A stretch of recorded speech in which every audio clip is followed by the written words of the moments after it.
I do believe we have the management of Man Industries joining in with us right now as well. And we do have Mr. Mansukhani, Chairman at Man Industries joining in, Man Industries joining in with us. Thank you so much, Mr. Mansukhani. Very good afternoon, and thank you so much for joining in with us. Let's talk about the preferential issue and the fundraising plan, right? In terms of you've raised some funds, you have a lot of marquee investor names that have actually come into the raising of the names. When you look at it, is when you've raised this funds with Ashish Kacholia, turnaround opportunities, 361 high growth as well. So in terms of the funds that have been raised, one, where will you be using these funds, and what's the outlook in terms of the expansion plans for the company going forward? Thank you very much. Good morning. Sorry, good afternoon. This money we raised, the most of the uses would be for the Capex.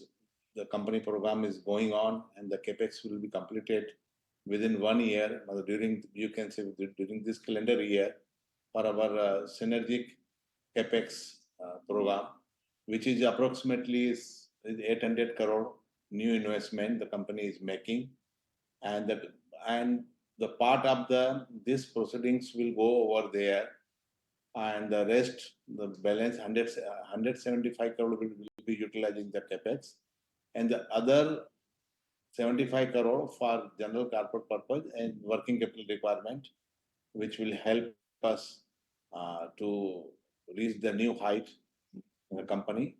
And the Capex program will give the result during this 1 year, 24-25, and the full operation in 25-26, which will be the growth, will be the company expecting around 100% growth in that line as well as the EBITDA also.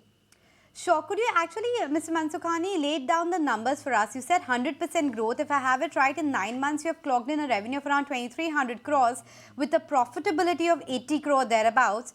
What could this number look like, let's say, in FY25 and FY26 now? Are you aiming for what, a 200 crore profitability in a couple of years? No, I will explain just because of the current year, which is closing in next 2 months, the profitability would go double, more than 100% growth compared to 2023. The 24 will be 100% growth in the PAT we are expecting. And top line would be around 40% growth compared to last year. As regard to 24-25, we are expecting growth around 30% because the full result will come up the Capex for the next year onward. So 30% in 25 and 100% would be in 25-26, and the EBITDA we are expecting is 600 crore EBITDA we are expecting. Okay, so 600 crore EBITDA in a couple of years, 30% growth in FY25, and it will become 100% by FY26 because that is when the bulk of the Capex will kick in. But what will happen to your margins, sir? Because you have been moving towards value-added products, the high-value products when it comes to the piping, etc. as well. Right now, your margin is close to around 10%. Will it stabilize around this level, or there is a scope of improvement here? No, there are possibility to improvement is there. The reason we are going the value-added products, where the high margin EBITDA is there, but the very conservative side, we are considering the same. Like right now, we have the EBITDA around 300 crore on the turnover of 3,000 crore. So we are expecting double agenda, the same growth. But although we are going to the field where the synergy is there, business and the high value addition and the high EBITDA is there. But the conservative side, we are considering this thing. And this kind of the raising money, and the company is a debt free this moment, and we have the net cash available with the company.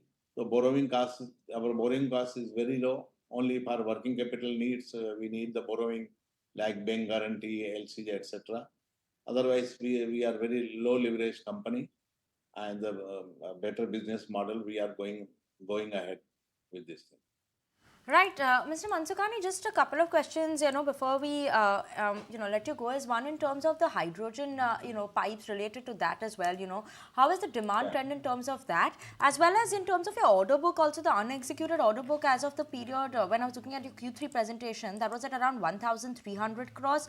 What is the outlook now in terms of the order book? Where is it currently standing at? Yeah, the order book right now is 1,300 crore. Our bid book is around 14,000 crore. So, and we are the very good position, the materialization stage, and there is a different kind of evaluation stages are there, and that are going to materialize very soon. So order book will be very healthy for next year in few weeks, as I understand. As regard to, I told you about the value-added products, etc., etc.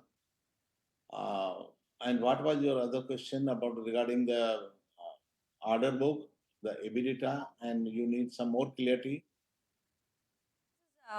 Good with us, and thank you so much for joining in with us, Mr. Mansukhani, explaining us everything about the company as well as the outlook going forward.